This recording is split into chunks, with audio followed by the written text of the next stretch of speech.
Hi, everyone. Thanks for joining me.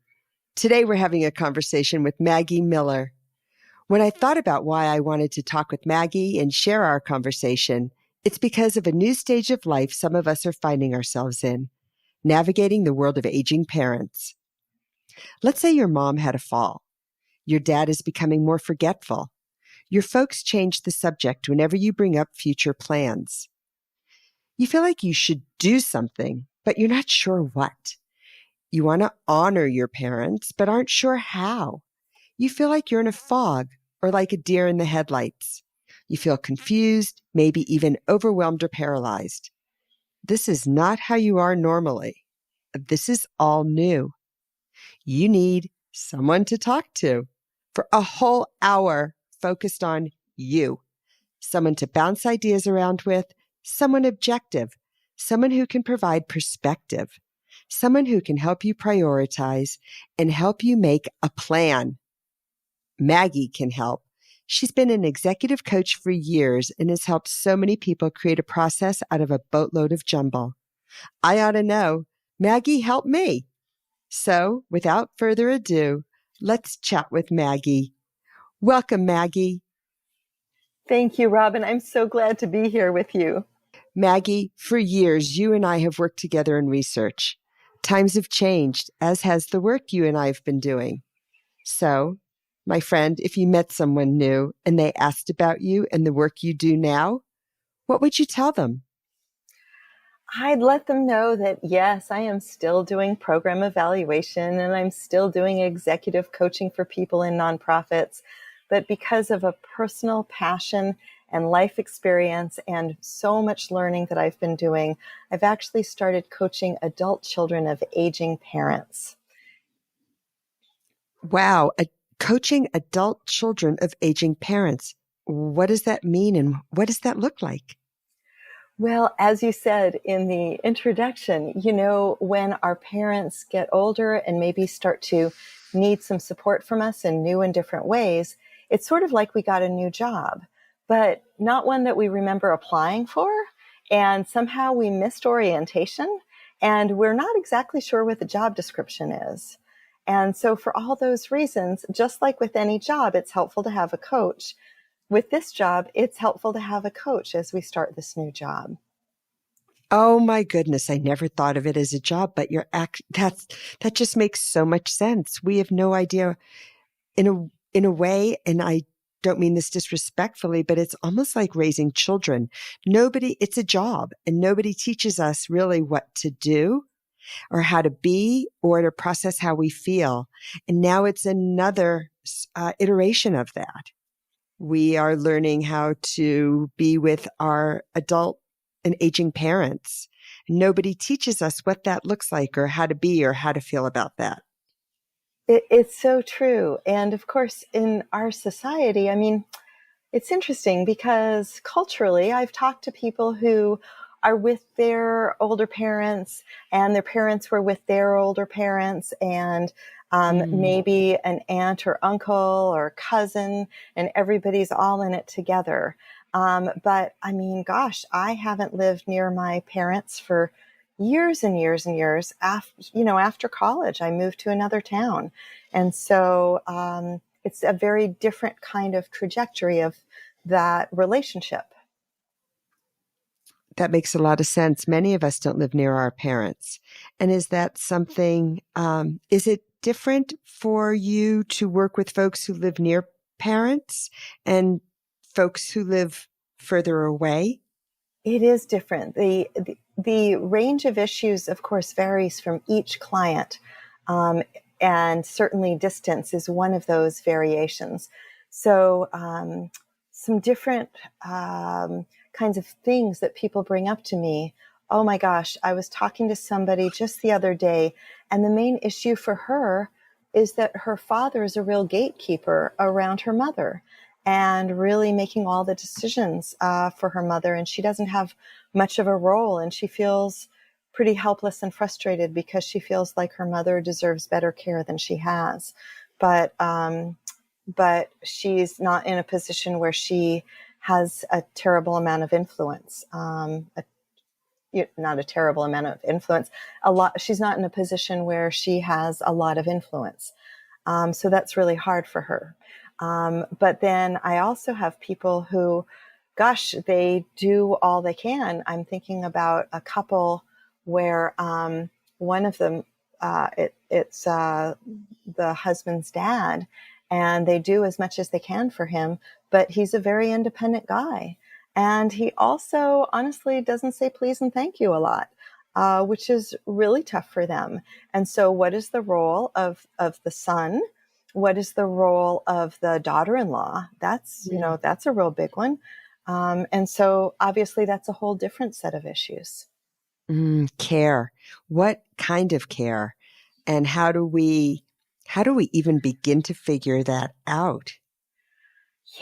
Yeah. It's a matter of, with a lot of clients, it's really a matter of defining the job description, right? So, what do you have influence over? What are you able to do? What is really not your job? And that's a big one for me. Right? Uh-huh. I mean, when I think about my relationship with my own mom, she, when she had a medical crisis last year, and there she was in LA and I'm in Denver. And she's very, very independent and did not want me to come out for it. And I know with her that she means what she says, but we happened to be having a vacation right after that. So I did get to see her, but it turned out that the most use I could be was in conference calls with the doctors, kind of breaking through into the palliative care conversation, because she hates hospitals. She doesn't want a lot of medical intervention, and she's fine in terms of managing her meds and, getting support for herself.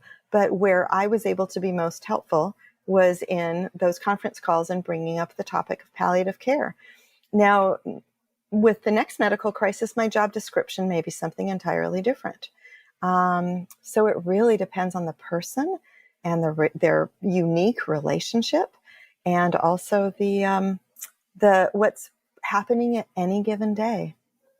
Boy, how helpful to know that one can, talk to you and share with you what's going on, and that you have, knowing you, some frameworks and some processes and some thoughts to help us contain and figure out where we can fit most easily and most with the most respect and honor.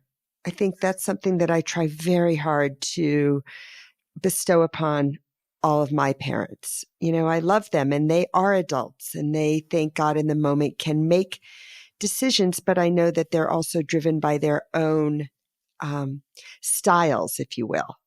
And how do I, respect that, but also be helpful and not, as you said earlier, step over a line into a place that's really not mine to be, which comes from a place of love, but can also not be helpful.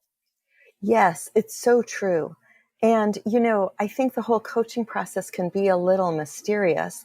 And I'm not suggesting that we do a sample coaching session talking about, my mother or your parents or anything like that. But if you can think of a topic that I could coach you on, and it might be, an upcoming vacation for all I know, or an upcoming project. If there's time in this podcast, I would love to spend about between 5 and 10 minutes showing you the coaching process around some other topic, just so that people can unpack the mystery of what happens in coaching. Totally up to you. Oh, that's interesting. Well, one of the things could we talk about, I actually did call you. I don't know if you remember. I do. Yes. So, with respect to my folks, they were moving, and I wanted to be helpful, and I didn't know where to begin. They were overwhelmed and I was overwhelmed, And it was all happening very fast. I think that was when I called you. I might have also called you. Okay, I've called you a couple of times, haven't I? Was it when my mom was not feeling well, or was it when my stepfather had a heart attack? It was the second thing. It was when my stepfather had the heart attack. Yes, And I had yes, jumped on a plane and I yes, flew to where they were, which took me a very long time to get to. yes, And, you know, I was sort of met with, you don't need to come. And I was, of course, on the 4:00 flight and got there at 2:00 in the morning. yes. So why don't we use that one, and with respect to not, making it personal toward anyone, but I, am happy to say that out of love, I called you to say, how can I be most helpful in this situation? And I don't That's know what right. to do and what kind of care both of them may need on the other end. And where do I even begin to find it? That's right. And I think what we did is I probably started by asking you a lot of questions, right? Do you remember some of the questions you might have asked me? I probably asked you to download the situation to me. Okay. And then I probably listened very closely to what both the constraints on you were and what your kind of primary angst might be about. And if I recall correctly, what it was in your case, and see, it would be different in every person's case. But I think for you, it was the fear of the unknown.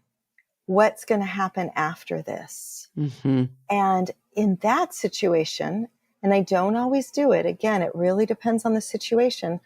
I suggested a resource. I think I suggested to you that you track down the social worker in the hospital. Yes, you did. As a matter of fact, I remember that now. And that was amazing advice, because I would never even have known there was a social worker in the hospital. Right. And I did track the social worker down, and the social worker was kind of busy, and I elbowed my way in, which I'm sure my listeners will Yes. find hard to believe, but I did come armed with my Starbucks gift card, which I bought a bunch of and Beautiful. stuck in my hip pocket. Beautiful. And that was what you told me, Maggie. It's coming back to me, and how helpful that advice was. And then the person ended up being to both of my folks. Yes, yes, because for a lot of people, they don't even know that there will be a visit with the social worker, usually as discharge gets closer. And so in the meantime, for those, days in the meantime, hours or days in the meantime, you're just in the dark, sort of waiting very passively, for the hospital to tell you what comes next. But in the meantime, you're chewing your nails thinking, well, what does come next? I love the gift card. That is a beautiful Robin thing. And I'm going to take note of that. But I think one thing we did is this is coming back to me. We brainstormed a list of questions for you to ask the social worker. Yes, so we that did. if you did get a moment with him or her, you would be prepared to use that time to get as much as possible from that moment, right? Yes. Yes, yes, yes. You did help me brainstorm questions so that I knew what to ask, because I didn't even know what to ask, Maggie. Right, right. I just had no idea. And you are absolutely right. I think that had me stuck in the fear of the unknown. Yes, yes. So for you, that's what it was. Somebody else could call me in exactly the same situation. And for them, the fear might be more, what am I going to say to my mom, or what am I going to say to my stepdad? And so in cases like that, sometimes we'll even role play conversations after I've heard from them what they most want to communicate and what they think realistically will be most productive in the conversation. So helpful. Boy, actually, just the sense of relief is coming back to me. I because love now it. I can remember that the social worker also then had resources that Yes. my mom could tap into to support her as she cared for my stepfather. Yes. And what I'll say is, I am a certified senior advisor, and I have a lot of reading and personal experience and experience of my clients.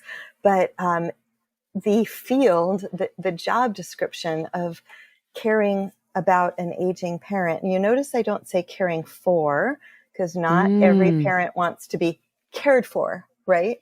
But caring about an aging parent, the job description is so varied that nobody is an expert on anything.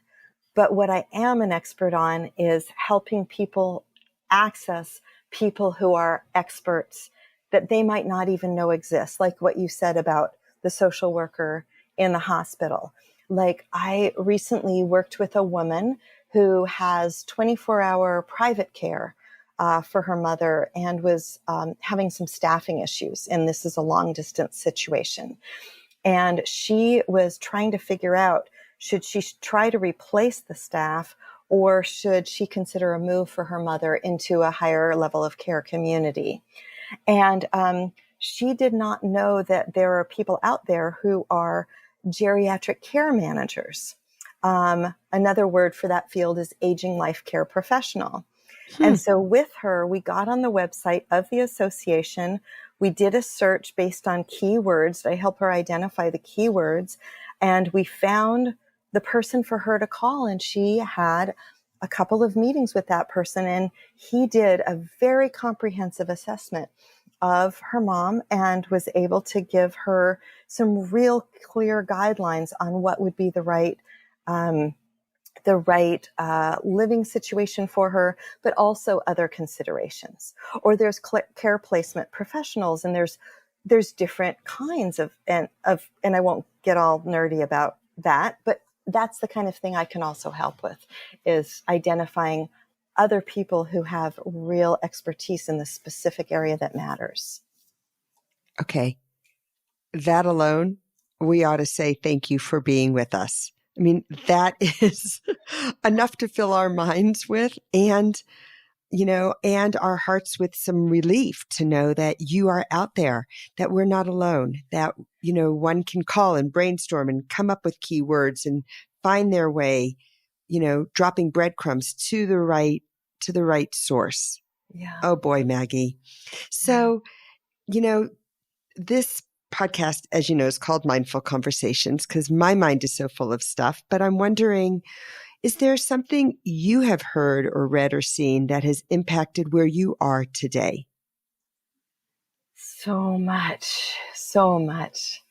Um, the most recent the most recent books on my bookshelf and things that I've been reading are The Mature Mind, The Positive Power of the Aging Brain by Dr. Jean Cohen.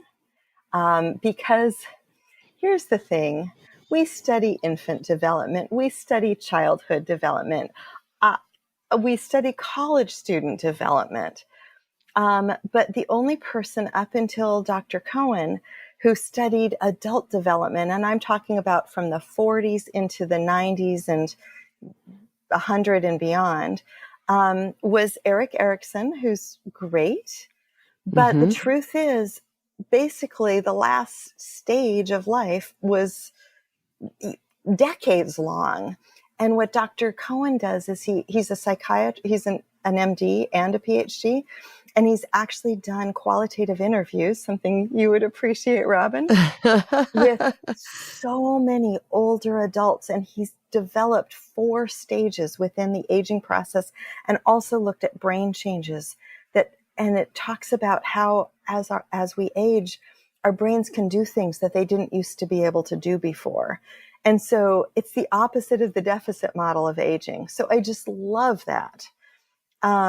Even though as people lose some capacity, absolutely, we know about that.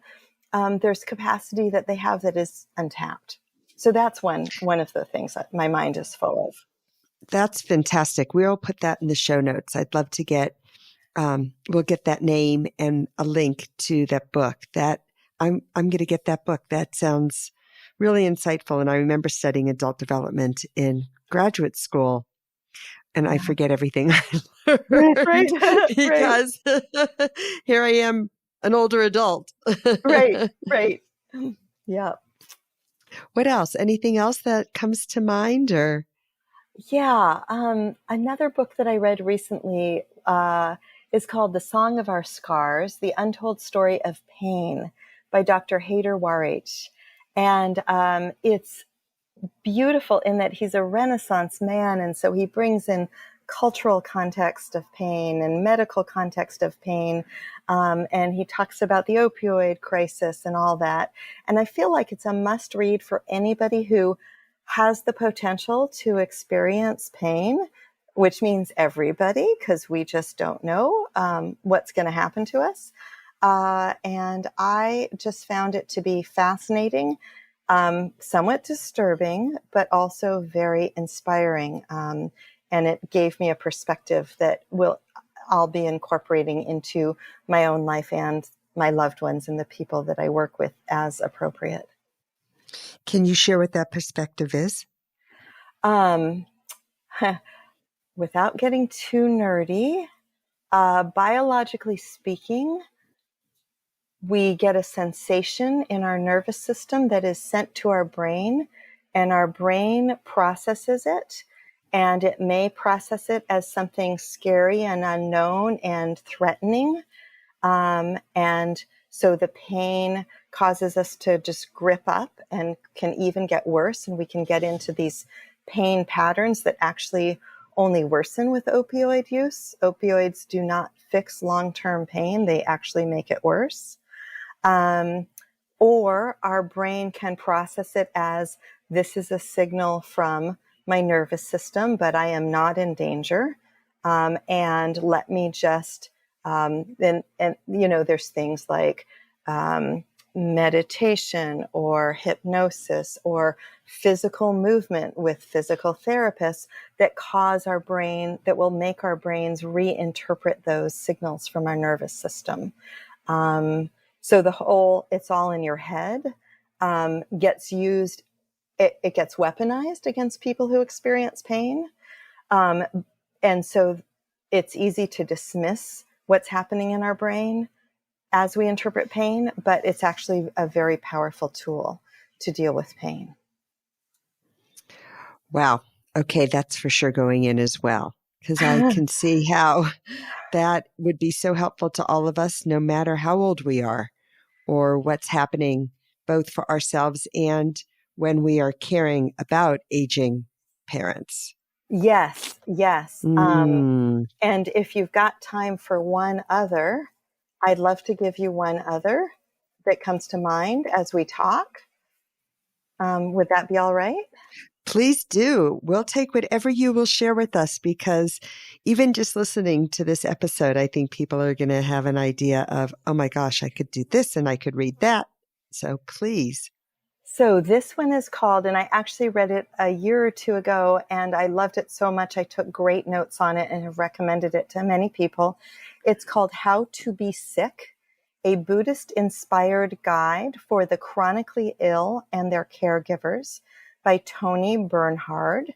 And this is a woman who was a law school professor and had been a Buddhist for many years, an American Buddhist for many years, studying Buddhism. And she got a very mysterious and completely debilitating disease that changed her life. And she takes her Buddhist teaching into her own life experience. And so it's such an easy read. And it's a beautiful combination of sort of introduction to Buddhism, combined with her own autobiographical journey. And it's very inspiring. So I recommend that book as well. Wow. Thank you, Maggie. And here's just a question is, you're listing these books. Would you suggest that these are books for us to read or for our parents to read? Well, here's the truth. I'm recommending them to you because I know you and I love these books. And so we're having this friend-to-friend chat. I recommend books to clients very carefully because the whole thing about coaching is it's all about them and their agenda. And so there's nothing that I'm going to recommend in a blanket way, quite honestly. Okay. That sounds really very Maggie-like. So what I'm hearing you saying, though, it's something that you even touched on earlier, which was it depends on the person you're having a conversation with. Yeah. What their needs are. Yeah. And from that will grow what resources you might suggest or what brainstorm techniques you might employ to help them get whatever it is that they need to care about their parents, their aging parents. Yeah. Okay. One of the goals of coaching is for the client to feel heard and seen for exactly who they are in any particular moment. And so I do so much more listening than talking. It really, and another aspect of coaching is the accountability piece. And so for a client to come back to the coach and say, okay, we talked about how I was going to try out this new behavior the last time we talked, and I have, tried that out. And it's something that the client has chosen to try out.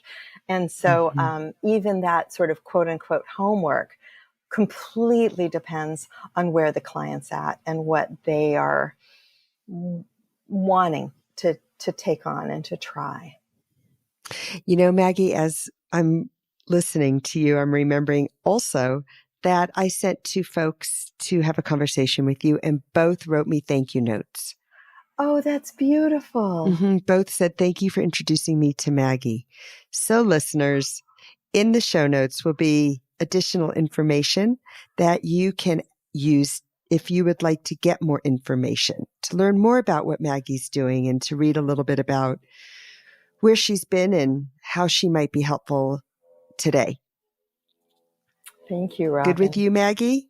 So good. Thank you. Okay. All right. So with respect for time, I'm going to shift gears to a little bit of something different. I do this with everyone. I try after we've had our conversation to move over just to another sphere so folks can learn a little bit about you and we can just kind of have oh my goodness. And so I'm wondering if you'd be open to trying this little tradition I've started where I ask a question from Deep Talks Daily Questions.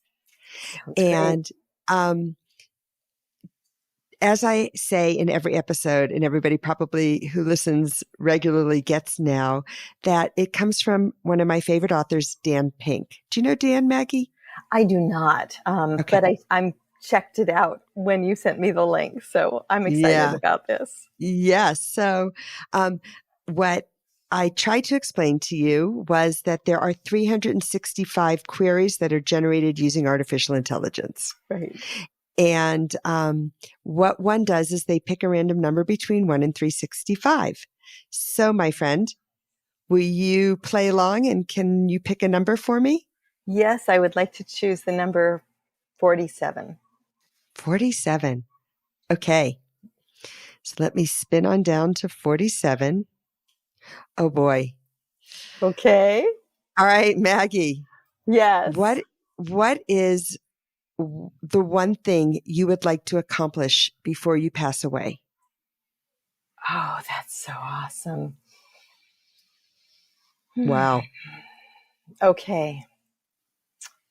At my funeral, I hope that the people who are there, whose lives I've touched, associate their memory of me with love, the feeling of love, and the feeling of I could be exactly who I am with Maggie. Wow. If that happens, that's an accomplishment. Hmm. Well, as somebody who does feel who she is in your presence and who has had the honor of being with you in all kinds of ways through the years, working with you professionally and calling on you personally and getting advice from you in all realms, I know that if I am there, I will certainly feel that way. Mm, Mm. beautiful. All right. So if you want listeners to remember one thing about you in our conversation today, something that fills their minds, what would you like that to be? Oh, I would love them to have listened to the podcast and think that is such a cool thing that Maggie offers. Oh, I'm having lunch with my girlfriend next week, and every time we have lunch, she's been so stuck about what's happening with her mom. I'm going to be sure to tell her about Maggie. That's what I'd like. Okay. Well, that's going to happen for sure. Okay, Maggie. Thank you so much for spending this time and filling our minds and hearts with some strategies and thoughts and books and ways we can be of support and love as we care about our aging parents. Thank you, Robin. What a wonderful way to spend time together. Yeah, thanks, Maggie.